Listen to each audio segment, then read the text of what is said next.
Hey guys, today was a great day for us to get out and do some feeding. I tried to take a couple videos to share with you guys, but unfortunately I forgot to cut on my microphone.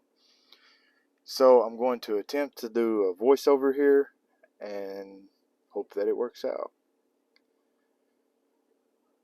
So with this hive, what I'm showing you is a larger cluster, which looks great in photos or on the camera, but really this time of year I'm not wanting to see them like this because these are the first colonies to starve out.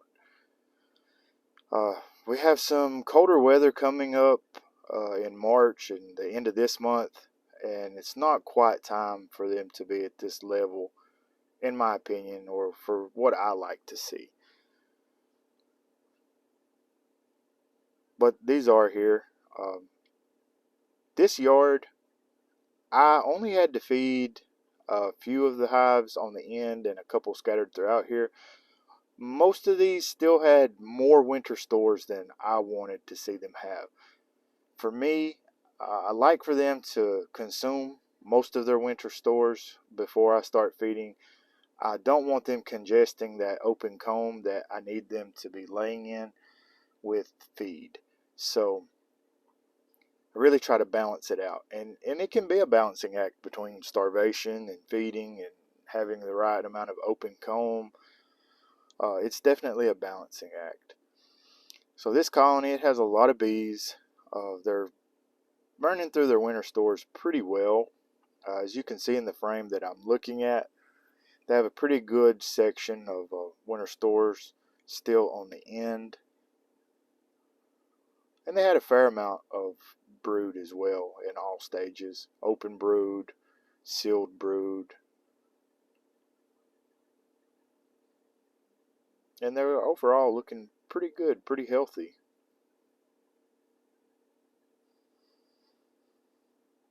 Again, they were showing a little more brood and a lot more bees than I'm comfortable with. But we just take what we get.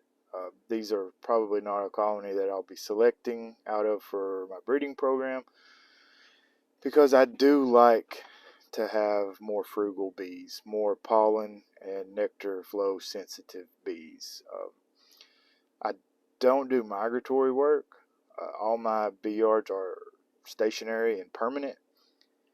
So I really prefer bees that respond to the seasons.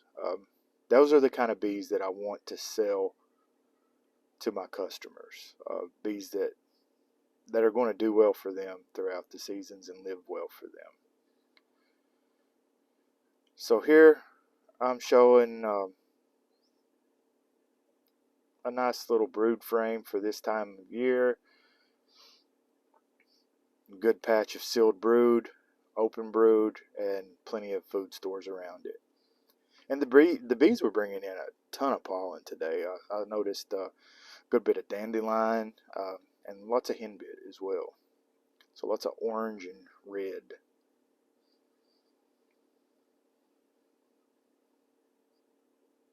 So here I'm just putting this colony back together.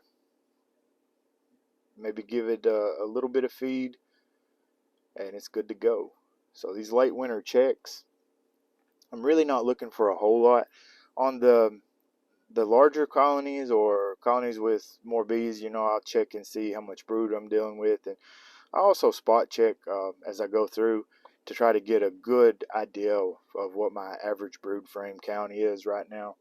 But I'm not tearing into all of these like this. For the most part, I'm just feeding them.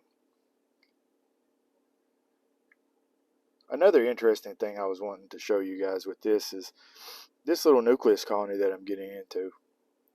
It's a small 4-frame medium nuke, and it's overwintered just fine so far. It's doing pretty well. It had very little brood in it, but that's kind of to be expected. It's a small cluster, and it's held in through some pretty cold weather so far.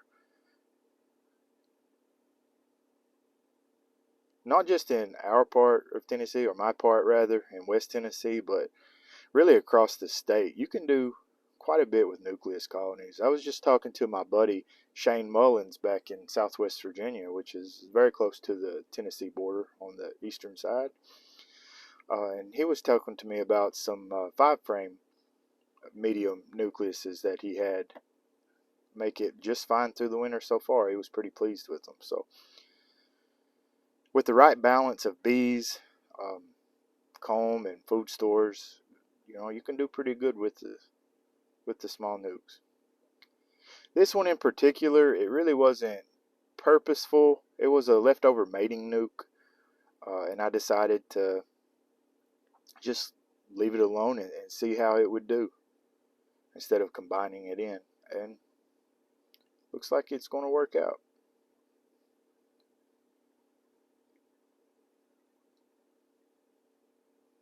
They had a little bit of honey stores. Actually, quite a bit of nectar in there, I noticed.